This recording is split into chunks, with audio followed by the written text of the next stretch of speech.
I'd be lying if I said it wasn't fun disassembling the inside of this bus. But I'd also be lying if I said I'd come up with all the solutions to the challenge of this bus conversion. A primary motivation to make this adventure bus is my family. We all share the dream of adventure. But my son Kobe shares a little bit more than just the dream. From sitting with me as I create designs on the computer, to brainstorming with me, whether on or off the bus. I'd be willing to bet that Kobe thinks about this bus and conversions almost as much as I do. But even better, he comes up with great questions, and sometimes even helps me come up with the answers. Okay, wait. Tell me your idea again.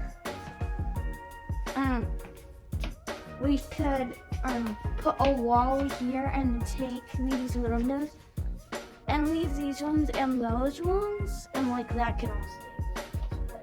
Okay. Why would we put a wall here and this window? We could put shelves, like also here. It's just an idea. Yeah, it's a good idea, buddy. What I love about Kobe's interest and enthusiasm with this conversion is that it motivates him in multiple ways. His natural curiosity as a kid makes this fun, but his creativity and smarts makes it a challenge to figure out just what to do and how to do it. Like this lift, for example. What do we do with it? Do we repurpose it? Not likely. Do we sell it? Probably. Do we have fun with it in the meantime? Definitely. So, Kobe, should we keep the ramp? I don't know, Why not? because we don't need it. But you said you wanted to put a table out there. Well, I was just joking. You don't want that to be a balcony? It could, but That might be cool. it could. This conversion is an empty slate where we are actually coming up with the problems that we're solving for. Hence all the talk of questions and answers. My dad often talks about me as a child by describing me as inquisitive. It probably runs in the family, but sometimes I also like to encourage it. So you gonna interview me?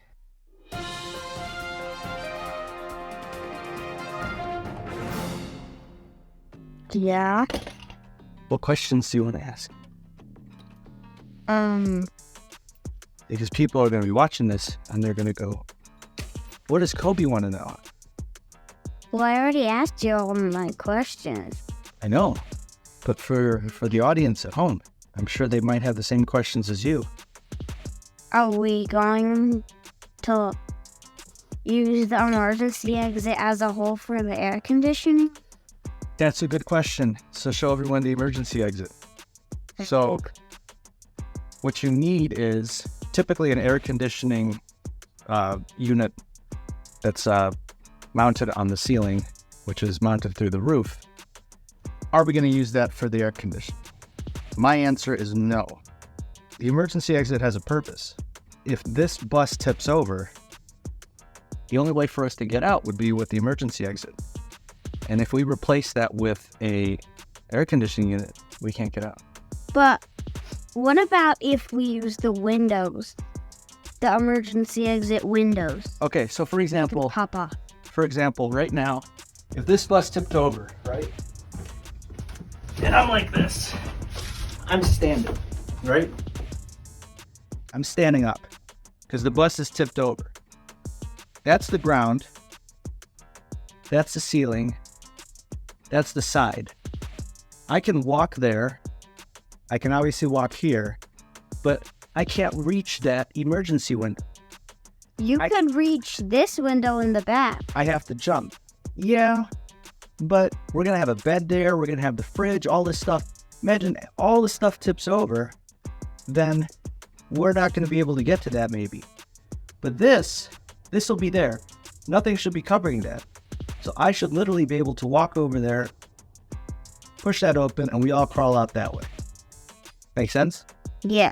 Okay, I'm going to get up now because I'm sideways and this is dirty. You've probably noticed that the seats are absent from the bus at this point, and I've already talked about repurposing them. But even though there's so much to be done before the seats, let's talk a little bit about what I'm thinking. The original plan was that I would have a couple of seats that would be on swivels that could be towards the front of the bus for my wife Kathy, and my youngest Cora to sit in so that while we're traveling, they could be facing front, and then those seats could swivel around and then face my son and daughter, Kobe and Kaya. Again, I came to that realization, why not just utilize the original seats? So now I have to take a look at how that would actually work. Because what my plan is to have a table in between the seats that then lowers down so that the seats convert from a dinette to a bed. The table would then sink down and be level with the seating, and then you would pull the cushions off the seating and put them where the table is, and then you've got a bed. I'm going to use that idea and see if I can repurpose the seats. So right now what I need to do is take some measurements and see, is that even going to work?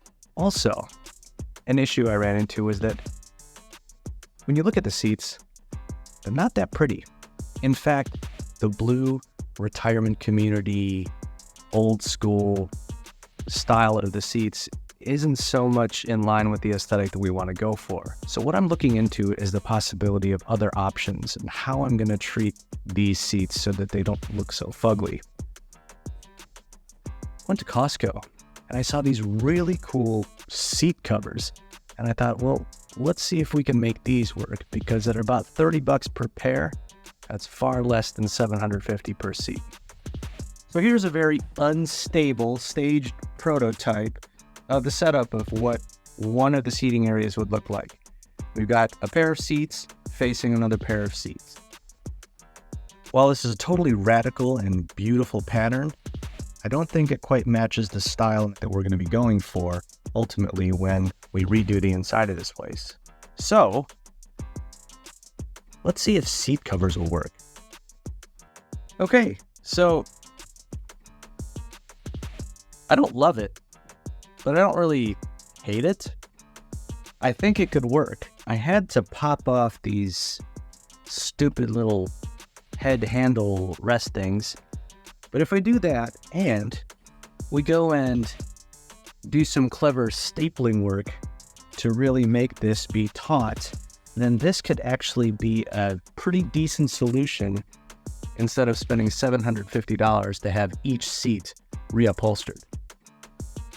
There's definitely a lot that needs to be done before we could get to this part of the project, like tearing out the existing walls, ceiling, and floor, but I hope you're interested to see if we pull it off.